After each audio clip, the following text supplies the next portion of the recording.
क्या हाल है लोग, welcome back to this channel. और इस वीडियो में लोग बात करेंगे इस मार्केट कंडीशंस की। आप ऑलरेडी पता है आपको कि यहाँ बिटकॉइन यहाँ पे 30,000 के अंदर क्रैश हो चुका है, इथेरियम 2000 के अंदर ट्रेड हो रहा है। एंड स्पेशली जिन्होंने लूना होल्ड किया था वो तो पूरा गायब हो चुका है। लूना का प्राइस 0.01 जो $120 पे कुछ पिछले महीने में ट्रेड हो रहा था, आज 0.01 में। तो मतलब ये आई थिंक टॉप 10 ब्लॉकचेन में चला गया था और ये पूरा क्रैश हो चुका है। और ये कोई कोई ऐसा भी नहीं था, कोई शिट कॉइन था जो चल रहा था, राइट? क्योंकि इसके बारे में काफ़ी लोग बात कर रहे थे, काफ़ी लोग ने इन्वेस्टमेंट डाला था। इसका 40 बिलियन का मार्केट कैप चला गया था इसका, और आज सिर्फ 800 मिलियन के आसपास है। तो ये बहुत बड़ा एक इवेंट हुआ है, मैं बोलूँगा क्रिप्टो में। आई डोंट थिंक कि ऐसा कुछ इवेंट पहले हुआ था। तो ये ऑफकोर्स एक हिस्टोरिक इवेंट माना जाएगा आगे जाके। और यहाँ पे हुआ क्या है बेसिकली, ये सब जो गेम हुआ है ये सब डिसेंट्रलाइज स्टेबल कॉइन के ऊपर हुआ है। तो आपको पता है कि टेरा जो ब्लॉकचेन था, उनका जो स्पेशलाइजेशन था वो ये था कि हम लोग डिसेंट्रलाइज वे में हम लोग स्टेबल कॉइन बनाएंगे जिसका नाम है टेरा यूएसडी। स्टेबल कॉइन क्या होता है आपको ऑलरेडी पता है, जैसे कि टेदर एक स्टेबल कॉइन है। नाउ टेदर एक सेंट्रलाइज स्टेबल कॉइन है, जितना कॉइन इशुएंस है उतना पैसा बैंक में है, राइट? और यूएसडी भी वैसे ही है, but not Terra. Terra is algorithmic stable coin. ये लोग क्या बोलते हैं कि बॉस हम लोग सेंट्रलाइज वे में नहीं जाएंगे। इसका फंडा ये था टेरा यूएसडी का कि यहाँ पे लूना बर्न करो, जितना भी लूना बर्न होगा तो यूएसडी प्रोड्यूस होगा और यूएसडी बर्न होके लूना प्रोड्यूस होगा। ओके, तो ये यहाँ पे एल्गोरिथमिक यहाँ पे स्टेबल कॉइन इन्होंने बनाया था, जहाँ पे कोई सेंट्रलाइज्ड कंपनी यहाँ पे नहीं है। और मेन मकसद इन सब चीज़ों का ये होता है एल्गोरिथमिक स्टेबल कॉइन का कि कोई रिस्क ना हो। बट अगर किसी प्रकार का अगर रिस्क अभी भी है तो वो डिसेंट्रलाइज होने का कुछ मतलब नहीं हो, एल्गोरिथमिक होने का कोई मतलब नहीं होता है। और आई थिंक ये कहीं ना कहीं इन्होंने ऑलरेडी प्रूव कर दिया था। आपको पता है जब टेरा ब्लॉकचेन ने ये बोला था कि बॉस हम लोग 10 बिलियन का बिटकॉइन बाइंग कर रहे हैं ताकि हम लोग यूएसडी को और सिक्योर कर सकें, ऑनेस्टली मुझे ये बात बिल्कुल पसंद नहीं आई थी। मुझे लगा था कि यार अगर आप ऑलरेडी एक डिसेंट्रलाइज स्टेबल कॉइन हो तो आपको बिटकॉइन से बैकअप करने की क्या ज़रूरत है। इनफैक्ट वो मेरे लिए बहुत बड़ा रेड फ्लैग था और मुझे निकल जाना चाहिए था ये, एटलीस्ट हाफ लिक्विडेट कर देना चाहिए था। बट मैंने उसके ऊपर ज़्यादा ध्यान नहीं दिया एंड आई थिंक वो उस पर ध्यान देना चाहिए था कि यार ये लोग क्यों बिटकॉइन से क्यों बैकअप करना चाहते हैं, बिकॉज वाई इनको खुद के ब्लॉकचेन के ऊपर क्यों इतना ट्रस्ट नहीं है, राइट?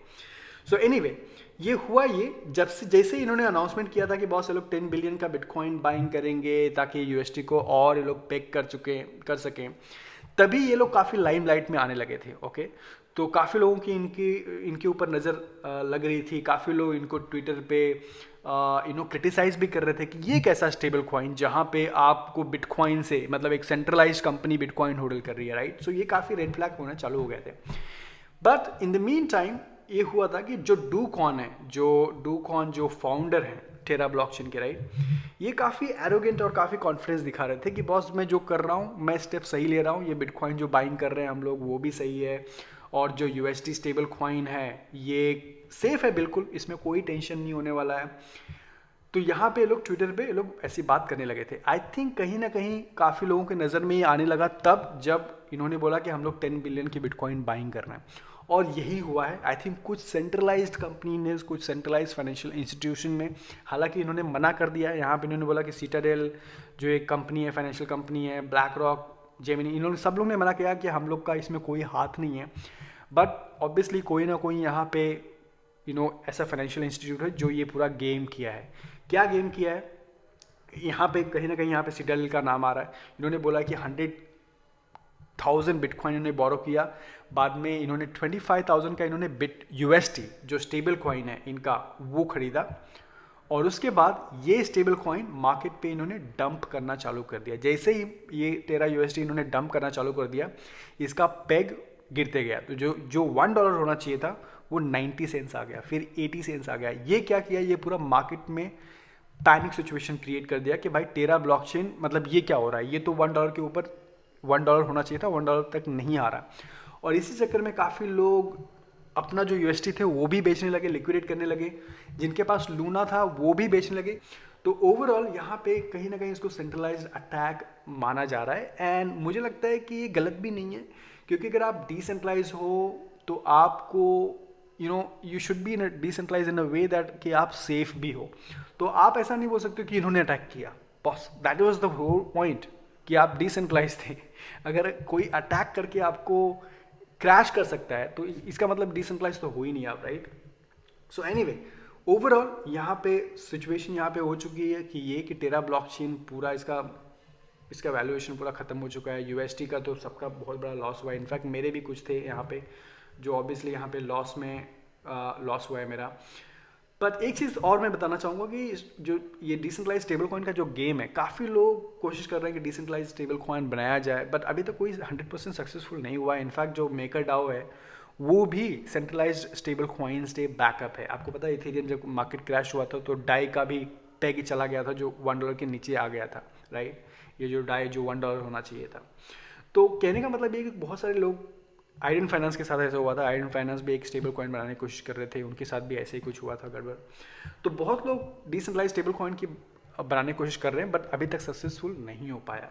नाउ क्वेश्चन ये कि टेरा ब्लॉकचेन के साथ क्या होने वाला है। तो इनका जो सिचुएशन है बहुत ही बुरा है फिलहाल। उभर के आ पाएंगे या नहीं उसका कहना बहुत मुश्किल है। हालांकि इनके पास डेफिनेटली बहुत सारे प्रोडक्ट्स हैं ऑलरेडी जो यूएसटी ब्लॉकचेन पे चल रहे थे, राइट। तो इनकी अभी फिलहाल जो कोशिश, अगर आप इनका टेरा, अगर इनका ऑफ कोर्स ये लोग ट्वीट करते जा रहे हैं, डोकॉन जो फाउंडर हैं ये ट्वीट करते जा रहे हैं कि हम लोग क्या क्या कोशिश कर रहे हैं। तो यहाँ पे बहुत सारे ट्वीट आ रहे हैं। तो इनकी कोशिश है कि कैसे ना कैसे जो टेरा यूएसटी है इसको $1 पेग वापस किया जाए, ओके। बट अभी तक ये लोग सक्सेसफुल नहीं हो पाए हैं। सो इन द मीन टाइम जो लॉ मेकर्स हैं, यूएस के लॉ मेकर्स हैं, उनकी नज़र पहुंच गई है क्रिप्टो पे कि भाई ये क्या हो रहा है। बिकॉज स्टेबल कॉइन से उनको बड़ी हेट है क्योंकि यूएस डॉलर के साथ सीधा कंपटीशन है, और ये 40 बिलियन का था। तो अभी तक कोई decentralize stable coin 40 billion dollar तक नहीं पहुंचा था। तो फाइनली यहाँ पे लर्निंग क्या हो रही है। लर्निंग ये है कि बॉस क्रिप्टो में बहुत सारे प्रोडक्ट्स आइडियाज़ अभी भी नए बन रहे हैं, सब एक्सपेरिमेंट हो रहे हैं, और आपको उसी हिसाब से इन्वेस्टमेंट करना चाहिए कि बॉस ये नए आइडिया अगर सक्सेसफुल हो गया तो मैं हो सकता है मेरा 100x हो जाए, बट सक्सेसफुल नहीं हुआ तो ये फेल भी हो सकता है। कि ये सारे न्यू एक्सपेरिमेंट्स हैं, ये न्यू आइडियाज़ हैं। तो यहाँ पे सबसे बड़ा लेसन यहाँ पे यही है कि जब आप क्रिप्टो में इन्वेस्टमेंट करते हो तो मेक श्योर कि आप जो भी कॉइन चूज़ करते हो, लेट्स से 5 कॉइन या 10 कॉइन या 20 कॉइन, मेक श्योर कि वो लोग अलग अलग कैटेगरी को में वो लोग प्रॉब्लम सॉल्व करने की कोशिश कर रहे हैं। फॉर एग्जांपल टेरा ब्लॉकचेन क्या करने की कोशिश कर रहा था, वो बोल रहे थे कि हम लोग डिसेंट्रलाइज स्टेबल कॉइन बनाएंगे, राइट। तो मे बी एक टाइप का ब्लॉकचेन हो गया, बट दूसरे भी जो भी ब्लॉकचेन्स हैं, फॉर एग्जांपल सोलाना हो गया, फिर कार्डानो हो गया, फिर और भी दूसरे डैप्स हैं।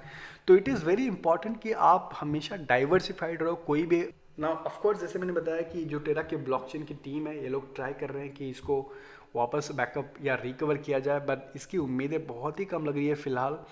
But this is a learning here that crypto में बहुत सारी चीज़ें सेफ़ नहीं है। अभी भी ये नया इंडस्ट्री है, और कोई भी इन्वेस्टमेंट यहाँ पे बहुत सोच समझ के होनी चाहिए, उतनी होनी चाहिए जो आपको आपके फाइनेंशियल हेल्थ में बहुत ज़्यादा बुरा असर ना डाले।